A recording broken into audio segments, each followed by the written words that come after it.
vale a pena vender Banco do Brasil para comprar Banco Bradesco? Qual desses dois bancos é melhor nesse momento? Enquanto um está caindo praticamente 2% no 0 a 0 no ano, o outro está caindo mais de 26% nesse momento. Inclusive, recentemente o próprio Bassi comentou que comprou as duas, sendo que comprou muito mais de uma dessas empresas. Vamos lá que eu vou te esclarecer qual das duas é melhor, mas antes eu quero ouvir de você. Você prefere Banco do Brasil ou Banco Bradesco? Boa, antes de responder qualquer coisa, a gente precisa olhar para o contexto atual de cada uma das empresas, que é extremamente diferente. Enquanto que o Bradesco caiu 26% nos últimos 6 meses, mesmo a gente considerando o pagamento de dividendos, os resultados do banco parecem estar meio que de lado. Afinal de contas, o lucro teve uma queda anual no primeiro trimestre de 2024 de 1,6%, ou seja, ficou basicamente de lado. Só que comparado trimestre com trimestre, a gente viu o lucro do Bradesco cair 37% quando comparado com o final do ano passado. E é por essas e outras que a gente já entende matérias como essa: Banco Bradesco sem fôlego, uma história atraente somente depois de 2025. Só que essa melhora pode vir muito mais rápido por causa de 4 fatores que o próprio Bradesco levantou. A primeira é a melhora na PDD, provisão para devedores duvidosos, que é aquele recurso que o banco sempre deixa guardado para caso a inadimplência dos clientes dele venha a aumentar demais e ele precise de caixa para cobrir aquelas operações. Nesse gráfico a gente vê o índice de PDD reduzindo de trimestre a trimestre. Segundo ponto, a despesa operacional do banco caiu 10% em comparação com o trimestre. Boa parte disso veio de redução de custos com pessoal e administrativos. Terceiro ponto, a seguradora do Bradesco trouxe resultados muito fortes, uma vez que se a gente olhar para essa frente em específico, a gente vai ver um lucro líquido de 2 bilhões de reais no primeiro tri de 2024, o que é basicamente metade do lucro do Bradesco inteiro. Só que o quarto ponto, ele é negativo. O ROI do Bradesco, ele tá abaixo do esperado. E não é só que ele tá abaixo do esperado, ele vem numa descendente muito constante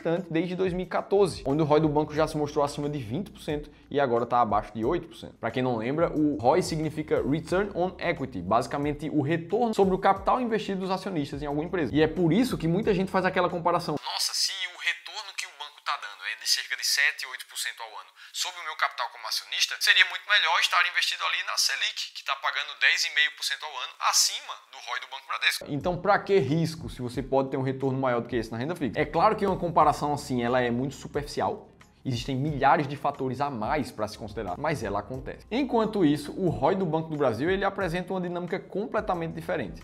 A gente vê o ROI atual em quase 19%, numa constante que não muda muito nos últimos 10 anos. E aí agora eu sei que muita gente fica se perguntando: Felipe, então é melhor Tesouro Selic, Banco Bradesco, Banco do Brasil, o que é que faz sentido ali? Calma que você vai ser respondido exatamente o que é que tem que fazer para descobrir. Agora, o que não pode acontecer é o que a gente viu semana passada aqui no Clube do Valor, quando a gente fez uma consultoria gratuita de um dos nossos investidores. Na ocasião, esse investidor tinha ações brasileiras na carteira e dentro delas ele tinha tanto o Banco do Bradesco quanto o Banco do Brasil. Só que quando o consultor foi perguntar por que ele tinha aquelas duas empresas na carteira, ele foi bem franco e não sabia explicar exatamente por quê. Até comentou que tinha ouvido o Bassi falar que comprou as duas empresas, mas o fato é que ele não sabia se ele tinha que comprar mais, se ele tinha que esperar, se ele tinha que vender uma das duas para ir para outra. E eu te digo que isso acontece basicamente em todas as consultorias gratuitas que a gente faz. A maioria dos investidores não sabe por que tem um ativo na carteira ou não sabe quando comprar e quando vender mais daquele ativo. E a nossa ideia é mostrar que mesmo que você não tenha tempo suficiente para acompanhar o mercado ou não tenha conhecimento o suficiente para se sentir seguro para montar a sua própria estratégia de investimentos, dá para você investir muito bem. E você pode descobrir exatamente como fazer isso para o teu caso específico participando de uma consultoria gratuita. É lá que a gente vai conseguir colocar uma lupa no teu histórico na tua carteira de investimentos durante 1 hora,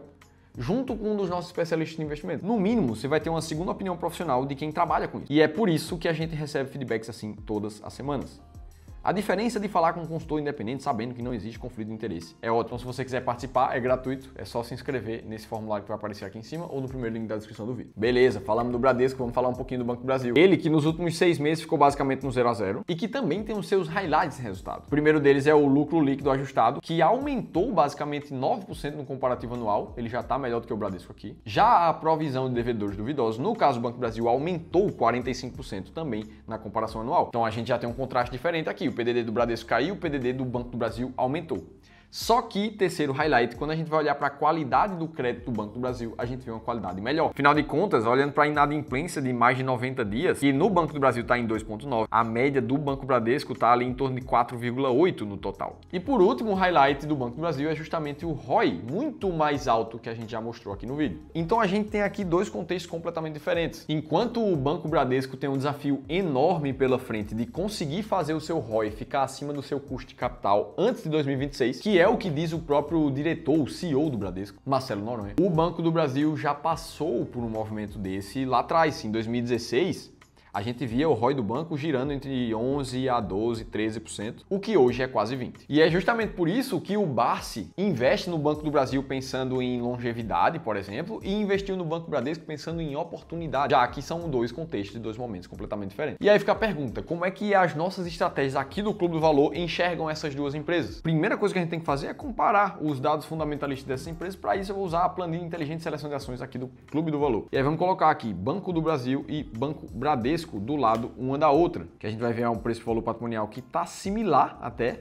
O Banco do Brasil está um pouco maior do que o do Banco Bradesco. Já em termos de PL, a gente vê o oposto. O Banco do Brasil estaria muito mais barato, segundo essa métrica, do que o Banco Bradesco. Enquanto isso, o dividend yield do Banco do Brasil ainda é superior, batendo quase 10% ali nos últimos 12 meses. O ROI, como a gente já tem comentado, é uma diferença gigantesca. E a margem líquida também está superior em termos do Banco do Brasil. A gente pode até colocar um outro bancão aqui do lado para comparar também, como o Banco Santander, por exemplo.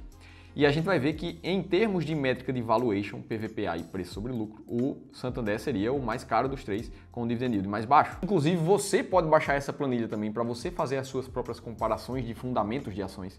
Ela é atualizada diariamente pelo nosso time, então vale a pena você baixar. E o que a gente precisa perceber aqui é que o EV/EBIT não existe quando a gente fala em empresas financeiras como bancos. Na nossa estratégia de ações baratas aqui no Clube do Valor, que visa justamente chegar nos 20 ativos mais baratos do momento na bolsa, usando esses 4 passos simples que estão na tela para vocês, é focado em usar justamente o EV/EBIT para as nossas métricas. Como as empresas financeiras não se encaixam por termos contábeis nesse tipo de fundamento, nem Banco do Brasil, nem Banco Bradesco estão dentro das ações mais baratas, segundo os nossos critérios. Agora, pensando em dividendos, os critérios que a gente olha em cada uma das ações, ele é diferente. Mais especificamente, a gente está falando de liquidez diária, presença de pagamento de dividendos e altos dividend yields nos últimos 3 anos na média. E assim, encontrar as 10 empresas que mais pagam dividendos na bolsa. Investir dessa forma trouxe um resultado muito positivo e mais de 20 vezes mais alto do que o Ibovespa. Inclusive, eu te revelo detalhes de como é que essa estratégia foi criada, como ela funciona e 7 ações que estão atualmente dentro das mais pagadoras. Nesse mês que você assiste o vídeo, é só baixar um e-book que eu vou deixar aqui em cima